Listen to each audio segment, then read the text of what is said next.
Nós vamos ler hoje Gênesis capítulo 1, verso 31 até o verso 3 do capítulo 2. Diz assim a palavra do Senhor. E viu Deus tudo o que havia feito, e tudo havia ficado muito bom. Passaram-se a tarde e a manhã. Esse foi o sexto dia. Assim foram concluídos os céus e a terra, e tudo o que neles há. No sétimo dia, Deus já havia concluído a obra que realizara, e neste dia descansou. Abençoou Deus o sétimo dia e o santificou, porque nele descansou de toda a obra que realizara na criação. Senhor, muito obrigado pela tua palavra. Muito obrigado, Senhor, pela oportunidade que temos de estarmos juntos aqui, reunidos ao redor da Escritura para crescermos juntos. Que o Espírito do Senhor possa nos ajudar a descansar nessa hora. Descansa a nossa alma, o nosso coração, para que possamos te ouvir, Senhor. Repreenda tudo aquilo que não provém de ti. Nós queremos ouvir o Senhor. Em nome de Jesus que nós oramos. Amém. Irmãos, nós começamos, essa é a terceira pregação desta série, Gênesis de 1 a 11, Criação, Família e Redenção. Você que está atento e ouviu a pregação da semana passada, já percebeu que nós lemos parte dos versículos que já foram expostos. Então você pode ficar muito tranquilo, porque nós não vamos repetir a pregação, mas nós vamos prosseguir, nós vamos acrescentar e trazer novas aplicações diante desse texto. Aliás, se você percebeu bem, na última pregação que nós lemos esse texto e essa unidade, nós não trabalhamos quase absolutamente nada sobre o sábado, sobre o dia do descanso do Senhor. Então, naturalmente, nós vamos dar prosseguimento de onde paramos. O verso 31 diz que Deus viu tudo o que havia feito e tudo havia ficado muito bom. Isso não é à toa que está aqui, não é só um recurso poético. Aqui há uma grande verdade teológica. O texto está dizendo que quando Deus acabou de criar todas as coisas, tudo era muito bom, tudo era perfeito, não havia maldade, não havia pecado, não havia nada parecido com o nosso mundo hoje no que diz respeito à destruição, tragédias e horrores. O mundo não era como é hoje. Portanto, a perspectiva bíblica é que quando Deus cria a humanidade, essa humanidade é criada à imagem e semelhança de Deus. A criação feita pela palavra de Deus é criada refletindo o próprio Deus, que é um Deus e um ser essencialmente bom.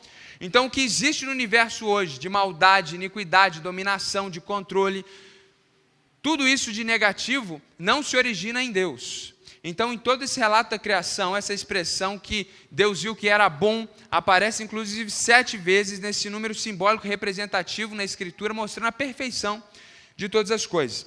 Isso nos revela que Deus não é o autor do mal. Isso é muito importante, precisa ficar muito claro para você. O mal moral que existe no mundo não é originado em Deus. É muito importante você perceber que na perspectiva bíblica, esse dualismo entre bem e mal, entre duas forças que subsistem, que é um pensamento muito popular em nosso contexto, não é um pensamento bíblico.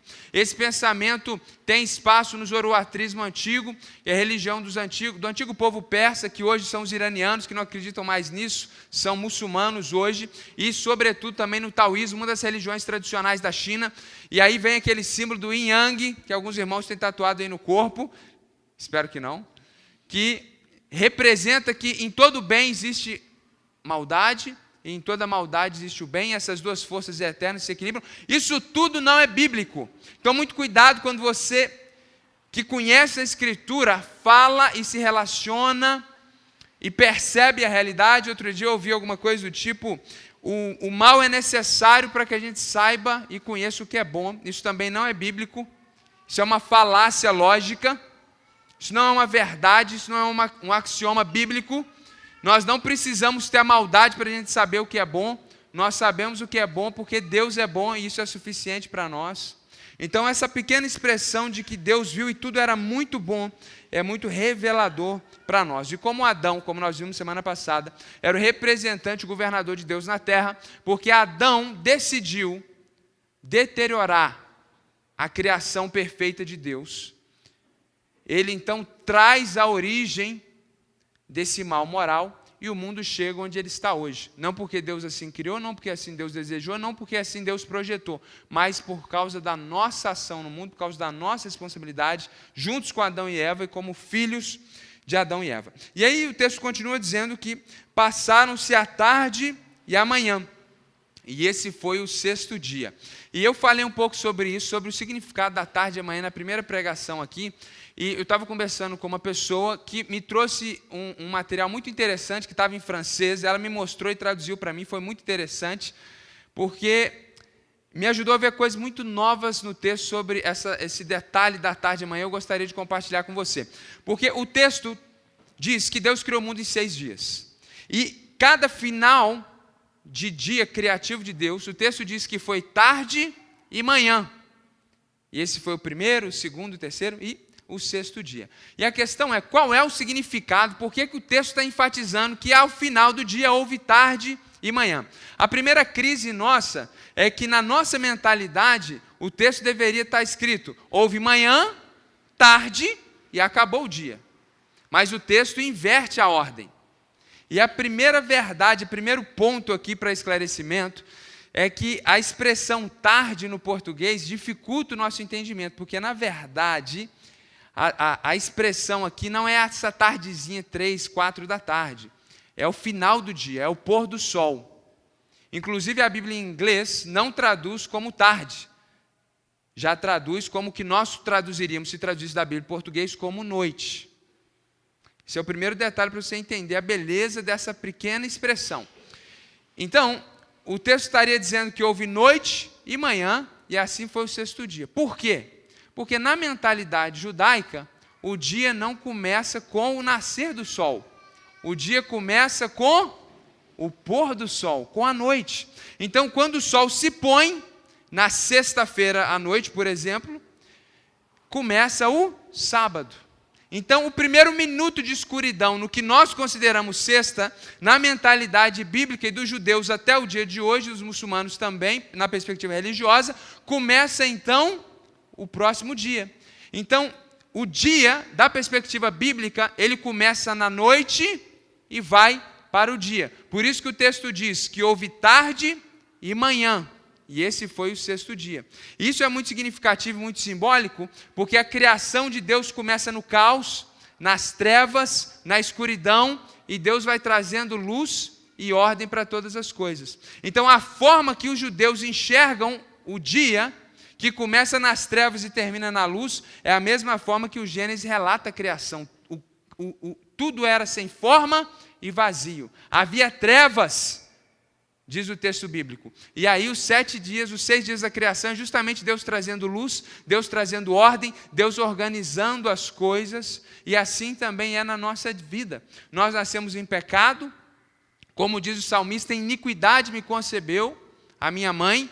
Nós nascemos e vivemos uma vida de escuridão e de trevas, e quando conhecemos Jesus, o sol se nasce sobre nossas vidas, e nós vamos caminhando para a luz.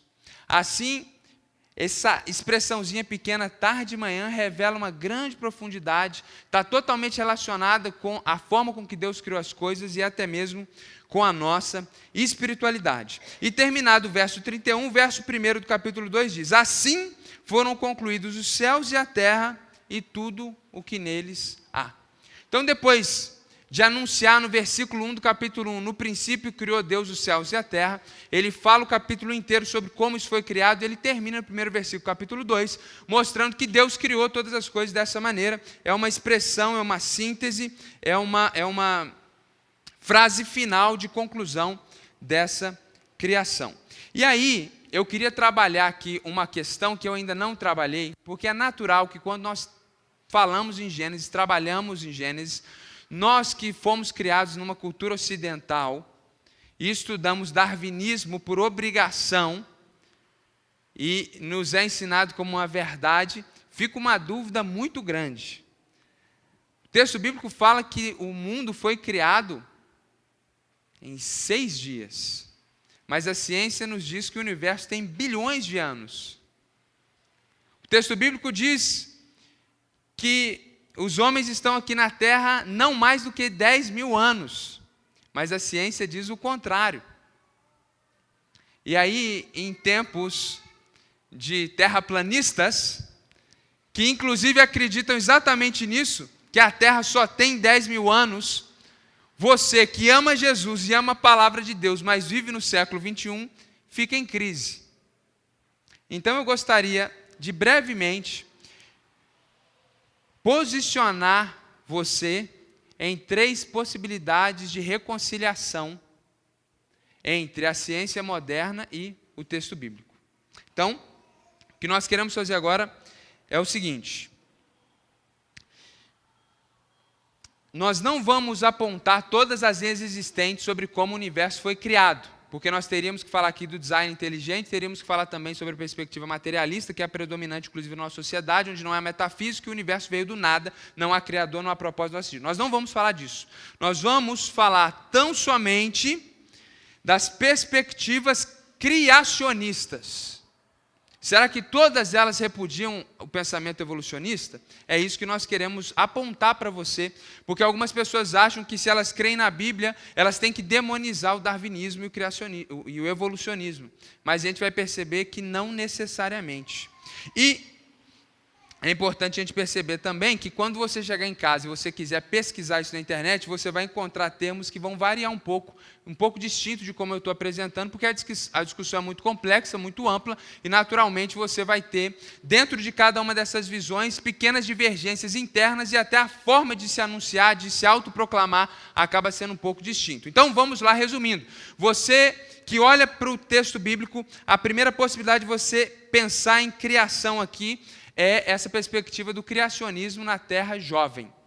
Ou seja, esse pensamento mais fundamentalista, e fundamentalista aqui sem juízo de valor, não necessariamente como algo negativo, mas esse pensamento que Deus criou o mundo realmente em 6 dias literais e que o mundo não tem mais do que 6 mil anos, não mais do que 10 mil anos, e que tudo que está aqui é literal. Esse representa esse criacionismo da Terra jovem.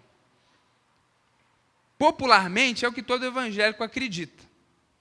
Mas ele acredita nisso porque ele deixa de pensar na questão do evolucionismo e nas provas da ciência, porque senão ele entra em crise.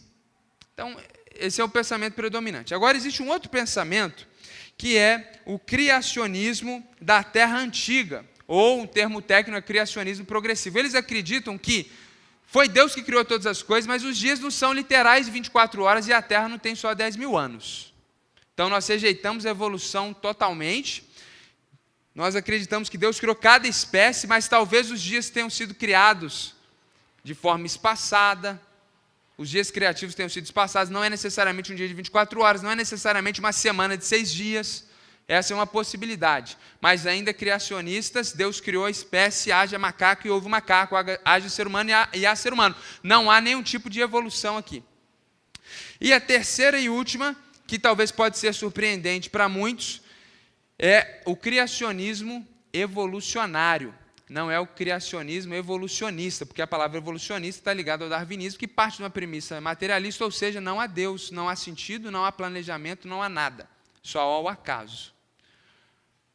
O criacionismo evolucionário acredita que Deus criou o universo ao longo desses bilhões de anos, como a ciência diz, e que Deus escreveu na Bíblia não o como, nem o quando, mas o porquê e para quê. E escreveu na natureza o como e o quando.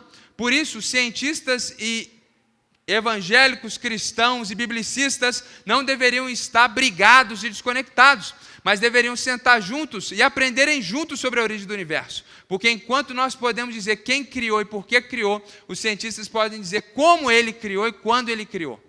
Essa é a perspectiva criacionista evolucionária. Acredita que houve evolução de espécies porque a mão de Deus assim conduziu, e essa foi a forma que Deus criou todas as coisas. Chocantemente, o grande teólogo vivo, muito influente na atualidade, que concorda, é o do livro Justiça Generosa. Qual que é o nome dele? Me ajuda aí que eu esqueci agora. O Timothy Keller, que é um grande teólogo muito conceituado hoje, e o próprio Billy Graham, evangelista famoso batista, crente demais da conta, John Stott, eles acreditavam na possibilidade de um criacionismo evolucionário. Portanto, nós não precisamos ser tão xiitas nesse sentido quando o assunto é evolução. O que nós repudiamos totalmente é a ideia de que o universo surgiu por acaso, que Deus não criou nada, que Deus não existe, o darwinismo clássico, o evolucionismo clássico. Mas existem muitas pessoas sérias, homens e mulheres de Deus, que conseguem talvez ver uma conciliação entre desses dois aspectos. Então, se você fica inculcado com isso, eu recomendo o livro A Origem, da editora Thomas Nelson, com a ABC2, que é a Associação Brasileira de Cristãos na Ciência, que é um grupo de cientistas em diversas áreas cristãos, que concordam com tudo que você acredita, mas são cientistas. Essa organização tem vários cursos, você pode procurá-los na internet, inclusive, e eles publicaram juntos esses livros, e essas linhas estão lá explicadas, é um livro de 250 páginas, se você quiser aprofundar nisso, você que é universitário, você que é adolescente, tem essas questões, é uma boa indicação de leitura. Mas esse não é o foco do nosso texto. O foco do nosso texto é o verso 2. No 7º dia, Deus já havia concluído a obra que realizara, e nesse dia descansou. Abençoou Deus o 7º dia e o santificou, porque nele descansou de toda a obra que realizara. A palavra 7º dia, nesses 2 versículos, aparece 3 vezes. Assim como quando Deus cria o ser humano, em 2 versículos, a palavra criou aparece 3 vezes. E eu disse naquela ocasião, é um clímax. Então Deus está dizendo em 2 versículos, Deus criou o ser humano, Deus criou o ser humano, Deus criou o ser humano. E agora há uma outra ênfase no texto. Depois que Deus criou todas as coisas, há uma nova ênfase de que Deus descansou. Gente, Deus descansou. Ele fala 3 vezes. E geralmente, quando nós pensamos na criação, nós deixamos isso de lado, nós ignoramos, nós não refletimos sobre isso, mas nessa noite o que nós queremos refletir é justamente sobre como a nossa vida pode ser impactada com o descanso de Deus. Como que o descanso de Deus tem algo para nos ensinar. Então, tudo que nós vamos fazer hoje é responder a seguinte pergunta: por que Deus descansou no sábado? É isso que nós vamos tentar fazer, se Deus nos permitir. E para responder essa pergunta, nós podemos começar com uma outra pergunta. Você acha que Deus realmente se cansou no sábado? Quem acha que Deus ficou cansado, levanta a mão. Graças a Deus que ninguém levantou. Abaixa, você abaixa. Porque Deus não se cansou. Porque Deus é Deus. E por ser divino, é impossível que Ele se canse. Isso é uma metáfora. Isso é um símbolo, isso é uma representação para ensinar uma coisa a você, e não de fato uma realidade eterna, que Deus cria e fica cansado, e Ele precisa descansar na rede. Isso não aconteceu. Deus mostra isso para nós, Deus comunica isso para nós, porque Ele quer nos ensinar algumas verdades. Então, por que Deus descansou no sábado? Por que isso está sendo revelado para nós dessa forma?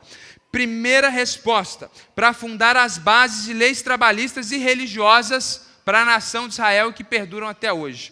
A primeira ocorrência na história de uma nação que organizou um dia onde as pessoas não trabalhavam é o relato bíblico. Então, é muito interessante perceber, inclusive, que as pessoas, os céticos, eles vão ler o Antigo Testamento, eles só encontram o fato que Deus matou criança, eles só encontram o fato de que Deus é machista, eles não entendem nada daquele contexto cultural primitivo, machista, horrendo, e as leis bíblicas que parecem machismo, na verdade, são leis extremamente progressistas para a época, onde Deus está protegendo a mulher de fato, mas eles invertem tudo porque eles não entendem nada, e não tem humildade também, porque quando você vai ler um texto filosófico, a gente lê a introdução à filosofia, porque se você pegar um texto de Kant, você não vai entender nada, então a gente lê textos introdutórios para entender texto filosófico, mas o indivíduo lê um texto bíblico que foi escrito há 3.000 anos atrás, que é o texto de Gênesis, senta aqui no século 21, do ponto de vista do ceticismo, da incredulidade, e faz um monte de crítica ignorante e absurda. Então a verdade é que o texto bíblico é extremamente profundo e maravilhoso, e o sábado é o fundamento da primeira lei trabalhista daquela nação. Se nós hoje, e a história do Ocidente, tem um dia onde as pessoas não trabalham e descansam, é por causa da revelação de que Deus descansou no sábado. O mundo ocidental tem isso. E o mundo oriental muito tem por causa do islamismo, que aprendeu disso do judaísmo, que aprendeu aqui com a escritura. Esse conceito de lei trabalhista, onde as pessoas tinham que descansar, onde o homem, a mulher, a criança, os animais e até mesmo os escravos, enquanto havia escravatura, graças a Deus que não há mais hoje, muito por causa dos esforços cristãos na Inglaterra, e glória a Deus por isso, pelos nossos irmãos. As leis trabalhistas que nós temos hoje, elas começam com a Bíblia. E isso é fato histórico, você pode pesquisar, inclusive, sobre essa questão. Então, Deus, para fundar essa lei trabalhista, ele se revela como descansando no sábado. E não só uma lei trabalhista, mas a nação de Israel tinha no sábado mais do que uma lei de trabalho, uma lei religiosa. Na religião judaica, o sábado era um dia que eles se dedicavam para determinados rituais e comportamentos para se entregarem a Deus dentro da sua religiosidade. Então a pergunta que sobra é a seguinte: bom, se o sábado, essa é a nossa primeira resposta, existe Deus descansando nele para nos mostrar que Deus estava fundando leis trabalhistas, leis religiosas para a nação de Israel, a pergunta que nos resta é: nós temos que guardar o sábado? Não. Por que não? Alguém aqui pertence ao Estado de Israel? É um cidadão israelense? Se sim, lá até hoje, sábado equivale ao nosso domingo e essa lei trabalhista vale até os dias de hoje. Como nós não somos israelenses, nós não temos que guardar a lei do sábado, porque ela era uma lei trabalhista que vale para a nação de Israel até o dia de hoje. Segundo, é uma lei religiosa. Quantos aqui são judeus? Não israelense na sua cidadania, mas pela fé e pela religião. Temos algum judeu entre nós? Também não há. Portanto, essa lei não é para você.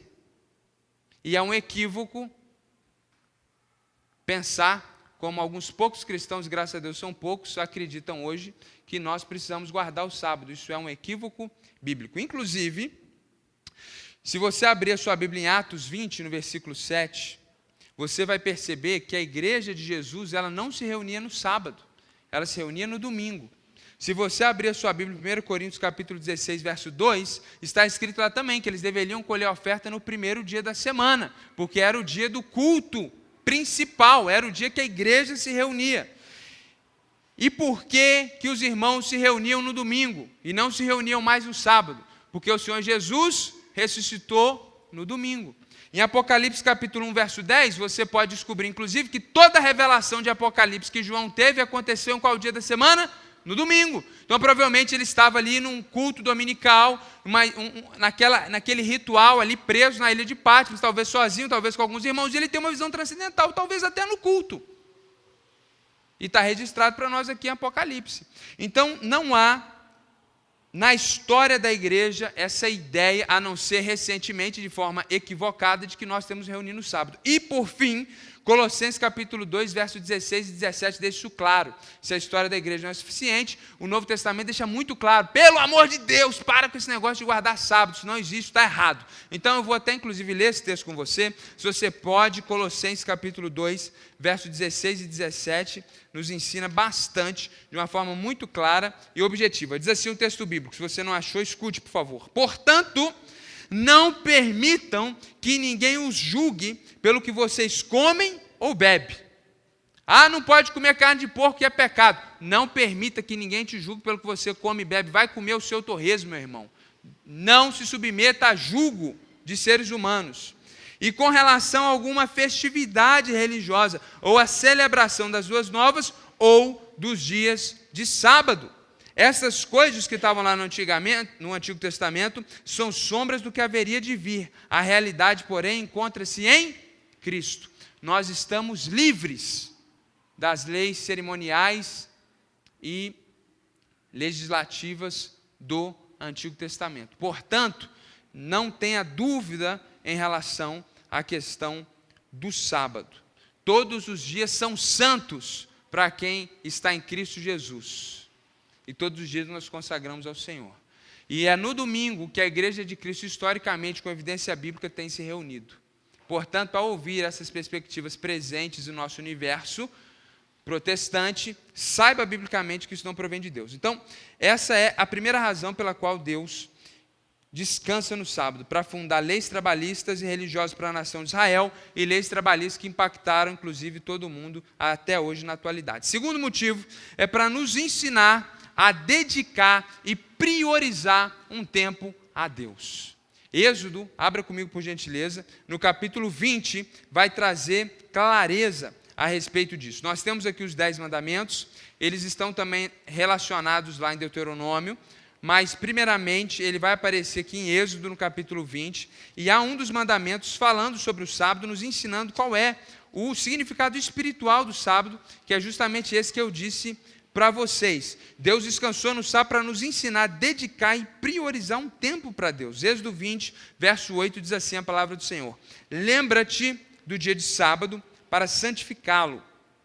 Trabalharás 6 dias e neles fará todos os seus trabalhos. Mas o 7º dia é o sábado dedicado ao Senhor, o teu Deus. Nesse dia não farás trabalho algum, nem tu, nem teus filhos ou suas filhas, nem teus servos, nem tuas servas, nem teus animais, nem os estrangeiros que morarem em tua cidade. Pois em 6 dias o Senhor fez os céus e a terra, o mar e tudo que nele existe, mas o 7º dia descansou. Portanto, o Senhor abençoou o 7º dia e o santificou. Versículo 10 diz o seguinte, que o sábado é dedicado ao Senhor. Deus descansa no sábado não é porque Ele está cansado, é porque Ele quer ensinar você a dedicar e priorizar um tempo a Deus. Isso nós aplicamos começando com os nossos dias, diariamente. Nós precisamos ter o nosso momento onde nós estamos priorizando a Deus, onde nós estamos dando tempo a Deus, onde nós estamos investindo tempo no nosso relacionamento com o Senhor. Isso nos lembra da importância das nossas disciplinas espirituais, a importância de nós lermos a Bíblia diariamente. Nós estamos fazendo aqui, irmãos, algo inédito. Pela primeira vez na igreja, nós convocamos a igreja para lermos a Bíblia juntos. Nós temos um trabalho, sobretudo eu e Léo, de virmos aqui e gravarmos um vídeo introdutório para você saber como que você vai ler o texto bíblico. Existe um vídeo de introdução para você ler e não ficar perdido. Isso dá muito trabalho para mim e para o Léo. E aí a gente prepara isso para você de forma graciosa. Depois, quando você termina o livro, nós temos uma live para tirar dúvidas. E eu já disse que você pode mandar qualquer dúvida para o WhatsApp que eu vou responder. Nós temos irmãos de Fortaleza que estão participando. Nós temos uma família no Rio Grande do Sul que está participando e poucos irmãos da igreja, dado o tamanho da igreja, estão participando. E aí eu digo para os irmãos o seguinte: quando eu chegar no céu, eu vou me lembrar do ano 2020. Isso está acabando com o meu tempo. Eu estou ficando extremamente cansado, porque você não faz ideia do que é responder uma dúvida como essa. Mas eu vi aqui na Bíblia que Deus mandou matar crianças e mulheres. Me responda você. Vem aqui na frente. Isso, para você responder uma questão dessa, irmãos, não é através de revelação. Você imagina as horas de estudo necessárias para você responder isso em 5 minutos? Porque menos que 5 eu não consigo. Mas é o que a gente tem respondido, e com muita alegria. Eu me sinto alegre, mas me entristeço por alguns não aproveitarem isso. Mas eu me regozijo no irmão Pedro, que já leu a Bíblia toda em 2 meses. Então a gente olha para quem está fazendo, e para quem não está fazendo a gente lamenta. E eu quero te encorajar. Você que ficou para trás, o passado ficou no passado. Começa agora em Josué, nós vamos começar Josué agora. Lê a Bíblia, gente, pelo amor de Deus.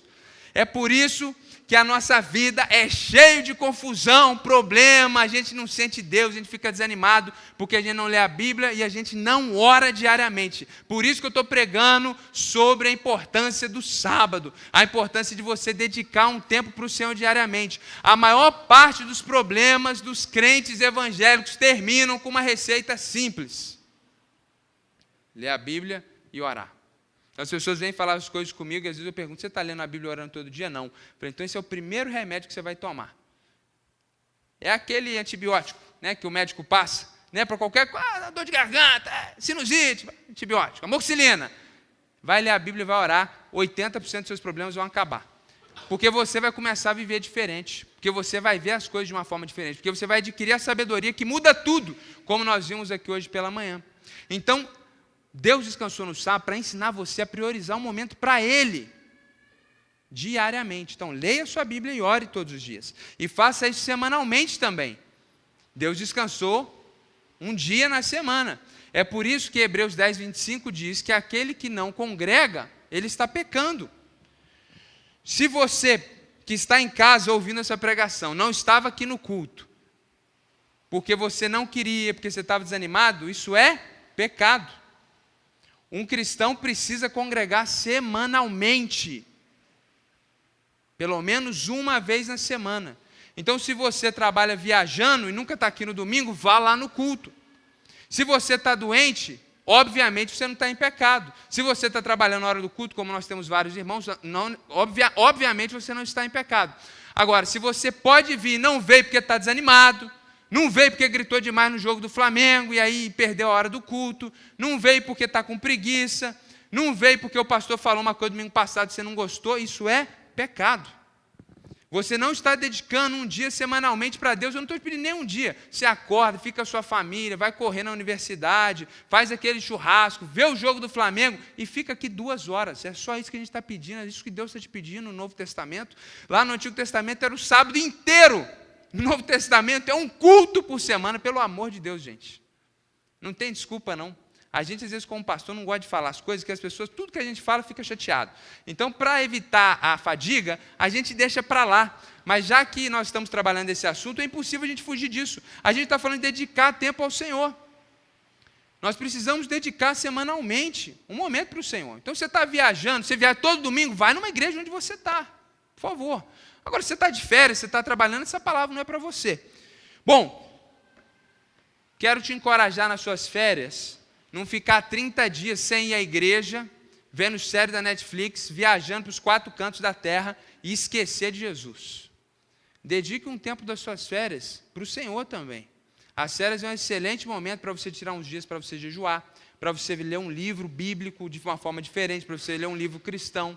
É uma excelente oportunidade para você passar uns dias no campo missionário, como nós vamos fazer agora em julho, se Deus permitir. É uma excelente oportunidade para você fazer algo para Deus. Então, aplique essa verdade na realidade da sua vida. Faça como a nossa irmã que tirou férias em Fortaleza e num dia só falou de Jesus para 3 pessoas e as 3 pessoas oraram entregando a vida para Jesus. A irmã aqui da nossa igreja, Eunice, chegou lá em Fortaleza, antes de pegar a praia, evangelizou um, antes de chegar lá, evangelizou o outro, chegou no hotel, evangelizou, todos aceitaram Jesus, oraram, choraram, entregaram a vida. Até hoje ela manda as pregações para eles, está discipulando à distância, é AD. Excelente exemplo, como tirar férias para a glória de Deus. Tem gente que tira férias, esquece que é cristão. E aí eu não preciso falar mais nada. Então, Deus descansou no sábado para ensinar a gente a usar o nosso tempo de descanso para a glória dele, a dedicar um tempo e priorizar um tempo para o Senhor. E terceiro motivo e último, por que Deus descansou no sábado? Para nos ensinar a descansar. Para nos ensinar a descansar. Parece bobeira, parece simples, mas isso tem sido motivo de confrontação para a minha vida. Então, antes de entrar nesse ponto, quero fazer uma ressalva. Você que está nos ouvindo e é preguiçoso, não gosta de trabalhar, essa palavra não é para você. Não, e eu não estou falando aqui na maldade, tem gente que é preguiçoso. Cada um tem seu pecado. Hoje eu achei o máximo, porque tinha uma irmã aqui da igreja conversando comigo, e ela falou, pastor, eu sei todos os seus defeitos. Sei que você é irritado, impaciente, intolerante. Eu falei, me conhece mesmo? Ela falou, mas isso não me importa, porque você é ser humano como eu. O que eu valorizo em você é porque você é fiel à palavra de Deus, e é isso que eu quero que você mantenha. O resto eu vou ter paciência contigo. Isso é muito, eu gostei muito da fala dela, e todos nós temos nossos pecados. E algumas pessoas são preguiçosas, lutam com isso, como outros lutam com outros pecados. Então, se você é preguiçoso, essa palavra não é para você. Essa palavra é para você que não tem esse pecado na sua vida, que não é preguiçosa, mas você que gosta de trabalhar. Então, essa é a primeira reflexão. Geralmente nós temos dificuldade de descansar. Quem gosta de trabalhar tem dificuldade de relaxar, tem dificuldade de descansar. Por quê? Porque na nossa sociedade capitalista, também sem juízo de valor, para trás de mim o comunismo, a questão é que na nossa sociedade capitalista o trabalho é um valor. Quem não trabalha é preguiçoso. E adjetivos mais que não ficariam bem aqui no púlpito. Agora, quem trabalha é uma pessoa honrosa. Então é bonito quando o jovem ele começa a trabalhar. A gente valoriza isso, a gente honra isso. A gente fica feliz quando a pessoa está ali e trabalha, como a Isabelle, por exemplo. Um exemplo, faz 2 faculdades e faz estágio. Todo mundo fala, todo mundo parabeniza, todo mundo elogia. Agora, é um negócio semi-loucura. Eu fazia 2 faculdades, quase surtei, tive que abandonar uma, não tenho a capacidade que ela tem de ir até o fim. Isso é valorizado na nossa cultura. E por causa disso a gente tem dificuldade com a ideia do descanso. Os mais experientes, como meu pai, por exemplo, irmãos, a única vez que eu vi meu pai tirar uma férias de 5 dias na vida foi quando nós morávamos em Foz do Iguaçu e era impossível ele me visitar num dia e voltar no outro. Então ele foi obrigado a tirar férias de 5 dias. Ele não consegue ficar mais de 2 dias em casa. E quando ele está em casa também, ele não fica assistindo futebol. Ele está arrumando as coisas, ele está trabalhando. Então os mais experientes têm nisso um valor. A gente vê, às vezes, vai visitar um irmão que está enfermo, está doente, ele fica chateado, não é pela enfermidade, não posso fazer nada, fica aquele sentimento, eu sou um inválido na sociedade. Então, por causa desse valor do trabalho, muitas vezes nós não conseguimos descansar. Outros não conseguem descansar porque amam tanto o dinheiro, amam tanto o mamon, que ele trabalha, ele já está podre de rico, mas ele quer mais. Então ele arruma 2 empregos, 3 empregos, não é porque ele precisa, é porque ele quer muito dinheiro. Ele quer mais do que ele realmente precisa. E isso às vezes acontece. O amor ao dinheiro nos leva a gente a trabalhar de tal forma que a gente não quer descansar. E algumas vezes nós não conseguimos descansar porque nós não temos fé. Então, sobretudo aquele que tem o seu próprio negócio, quando você para de trabalhar, é o momento que você vai ter fé que Deus vai cuidar das coisas para você. Só que como a gente tem uma fé muito pequenininha, a gente não para de trabalhar, porque se eu não trabalhar, eu vou quebrar. Então você trabalha de domingo a domingo. E a pior classe nesse pecado, da falta de fé que Deus vai cuidar do trabalho, são os pastores. Nós sofremos desse mal. Nós temos dificuldade para acreditar que se eu não fizer aquela visita naquele dia, o Senhor vai continuar cuidando e as coisas vão acontecer.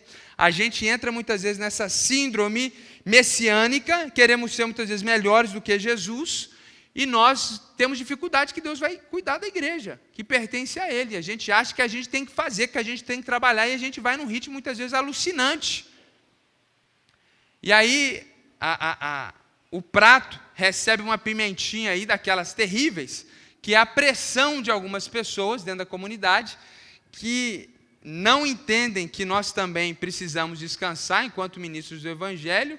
E eu já até contei essa história aqui, que eu quase me desviava quando um determinado irmão de uma outra igreja que eu pastoreei me ligava.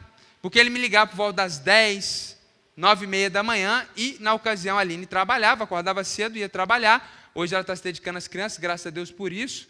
E aí eu acordava cedo com ela e ia orar, ler a Bíblia e muitas vezes orar pelo aquele infeliz. E ele me ligava, e como eu estava orando em espírito, eu estava sem falar uma palavra no seu bom dia que eu tinha dado para minha esposa antes dela sair, ele achava que eu estava dormindo. Então ele falava, pastor, 10 da manhã você está dormindo até agora. E eu dava aquela pausa para não verbalizar os pecados que brotavam no meu coração. E na minha mente eu xingava ele de muitas coisas, infelizmente. Eu amo ele, mas ele me irritava profundamente, porque algumas pessoas acham isso, que nós somos à toa, que a gente não tem nada para fazer. E que quando a gente sobe aqui no púlpito para pregar, acontece um milagre. Que a gente não estudou para falar nada disso aqui, que Deus está me revelando aqui agora. Isso não está acontecendo. Horas são necessárias para a gente falar isso daqui. E ai da gente se falar uma coisa errada, ai da gente, inclusive, se falar uma coisa mais ou menos. A pessoa sai criticando. Sermão hoje não foi bom, vazio, não tem conteúdo. Mas às vezes não tem conteúdo porque os irmãos não deixam a gente estudar. Eu acho que não é o meu caso, porque eu não permito, não, eu priorizo o estudo, mas em muitos pastores a realidade é essa. A realidade é essa, em muitos pastores, que a gente sente falta de conteúdo, são os mais presentes na vida das pessoas. Os crentes sugam o cara todo. Como que o cara vai estudar, irmãos? Aí tem que falar do que dá para falar, ué. Seria como se não fosse trágico. Então, infelizmente, às vezes a igreja não compreende essa questão, e nós, pastores, sofremos muito disso. Dessa falta de fé que Deus vai cuidar das coisas. E aqui eu quero confessar um pecado, porque é um pecado que muitas vezes não é falado, e algumas pessoas talvez cometem ele como eu cometi. Eu acho que eu melhorei muito, mas ainda estou crescendo nessa área. Uma pessoa normal trabalha quantas horas por semana? 44 horas semanais. no meu segundo ano em Foz do Iguaçu, eu trabalhava 14 horas por dia, geralmente fora de casa, 98 horas semanais. Naturalmente, a minha esposa e a minha família sofreram muito, eu não tirava dia de folga, e preparando esse sermão, Deus foi trazendo isso no meu coração, e eu estava tentando lembrar e até perguntei à minha esposa, você se lembra de algum dia nós tirarmos folga naquele ano? E não houve, irmãos. Não houve folga. E antes de ir para o Oriente Médio, na preparação que nós passamos, a gente passa por psicólogos, psiquiatras e tudo mais, para ver se a pessoa tem condição de ir. Ficou muito claro que eu era uma pessoa viciada em trabalho. Isso é um vício. Assim como vício em outras áreas, existem pessoas que são viciadas em trabalho. A expressão aí, que às vezes é usada comumente, expressão de origem inglesa, workaholic. Pessoa que é viciada em trabalho, ele se realiza no trabalho. Então, para você entender o meu drama, nessa antiga igreja, quando eu ia a um casamento, você sabe o que eu fazia depois que eu celebrava o casamento? Eu chamava, ao invés de, geralmente, a minha esposa ficava com a minha filha junto com alguns irmãos e irmãs da igreja, e eu chamava algum irmão da igreja que estava dando problema para resolver o gabinete pastoral ali mesmo na festa. E eu voltava para casa às vezes feliz, porque naquela noite eu tinha resolvido uns 4 problemas depois de fazer o casamento. E eu tenho extrema dificuldade, às vezes, eu estou melhorando, mas eu ainda estou confessando aqui para os irmãos, às vezes de conversar coisas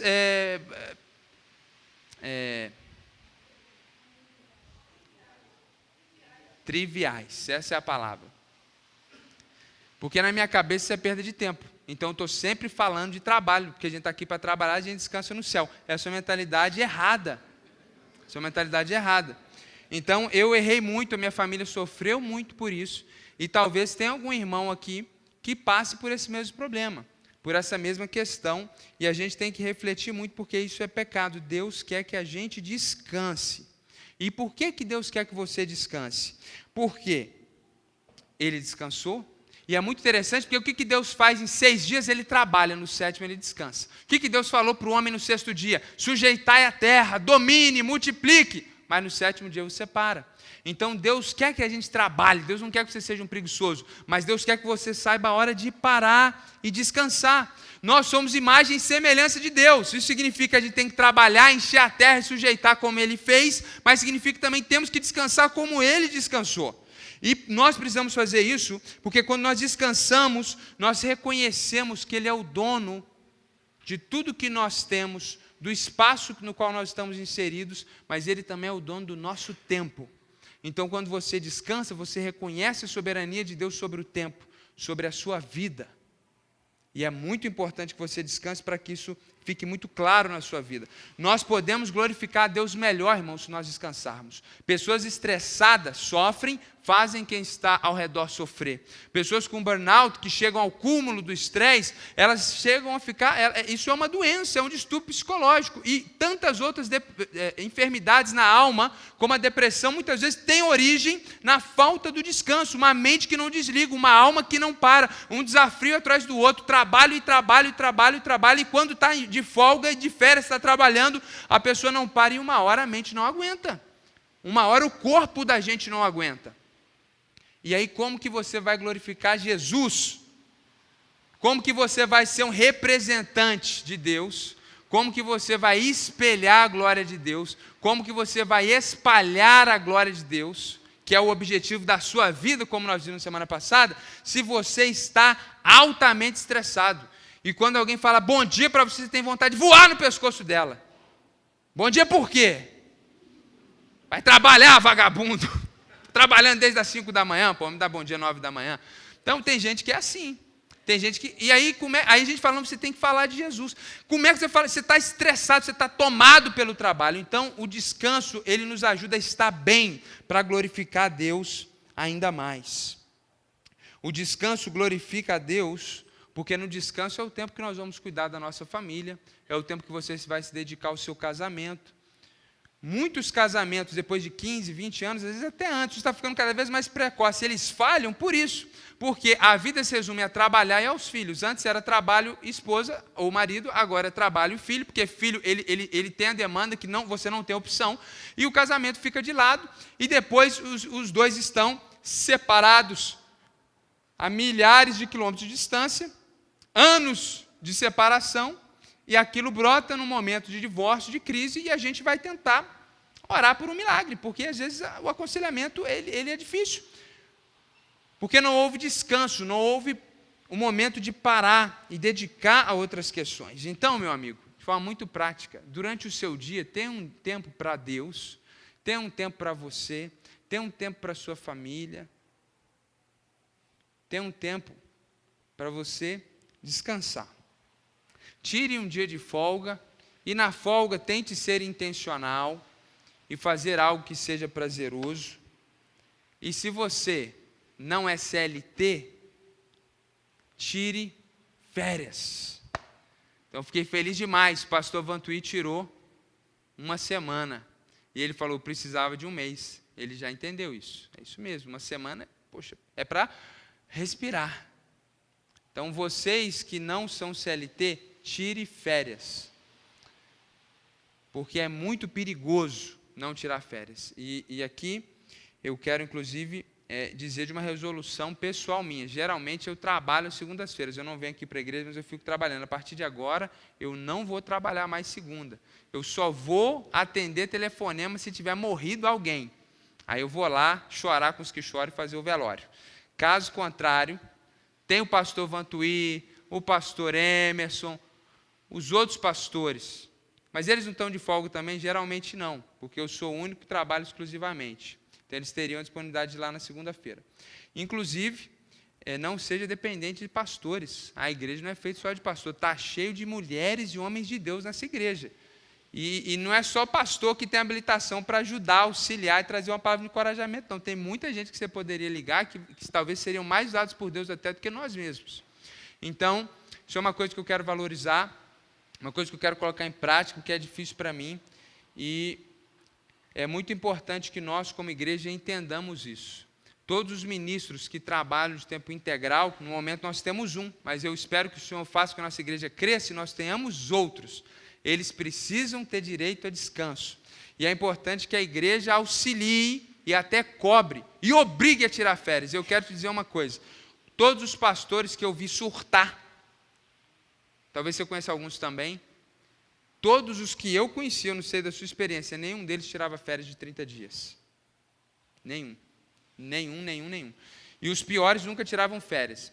Então, isso é muito sério, porque a gente fica doente emocionalmente e depois não tem como você levar o ministério. Então, concluindo, irmãos, Deus não ficou cansado no 7º dia, mas Ele decidiu descansar, porque Ele queria nos ensinar algumas coisas. Primeiro, nós aprendemos que Deus descansou no sábado, porque Ele queria fundar leis trabalhistas e religiosas para a nação de Israel. Como nós não somos judeus, nós não temos que nos preocupar com isso. Segundo, Ele descansou no sábado para nos ensinar a dedicar e priorizar um tempo para Deus, no nosso dia, na nossa semana, no nosso mês, no nosso ano e na nossa vida. E por fim, Deus descansou no sábado para nos ensinar a descansar diariamente, semanalmente, tirar férias. Isso também é de Deus. Inclusive, eu achei muito interessante, porque pela providência divina, um amigo lá do Paraná me mandou um texto do Iago Martins. Quem conhece o pastor Iago Martins? É o indivíduo aí por trás de 2 dedos de teologia, é um grande nome evangélico na atualidade, e ele escreveu um texto essa semana, e o texto é mais ou menos assim: que Deus me livre do diabo, que me atormenta, me atenta para eu não tirar folga. E ele escreve um texto inteiro falando exatamente sobre isso e mostrando como que o diabo tentava ele, na hora de folga ele lê um livro de teologia. Aí ele não conseguia descansar, ele nunca conseguia parar. E ele é uma máquina de produção teológica, todo mundo está aplaudindo ele e honrá-lo, e de fato é correto, ele é um grande homem de Deus. E ele está ali na internet nessa semana dizendo exatamente o que nós estamos dizendo aqui, que nós precisamos aprender a descansar, e ele também luta com isso. Por fim, meu irmão, porque o próprio Deus descansou, Ele espera que os seus filhos descansem e priorizem tempo para Ele. Então a vida não é só trabalhar, estudar e fazer acontecer e fazer dinheiro. A vida também é descansar e, sobretudo, a vida é tempo, a vida exige um tempo onde nós priorizamos a Deus. Fiquei muito feliz que a Ana Lu esse ano falou para mim que ela sempre planejou a vida dela, todos os anos, com várias metas, e esse ano ela fez uma meta única: ler a Bíblia todos os dias e no final do ano ter lido a Bíblia toda e ler com intencionalidade. A questão aqui não é que ela não planejou outras coisas, a questão é que ela está dando um exemplo para ela mesma, ela está nos encorajando, ela está fazendo uma resolução que talvez vai mudar a vida, porque ela vai se dedicar nesse ano a priorizar o Senhor, e provavelmente isso vai ter impacto nos demais anos da vida dela. Então Deus não descansou por pura metáfora, Deus descansou para nos ensinar tudo isso que nós vimos aqui nessa noite. Então vamos orar, feche seus olhos.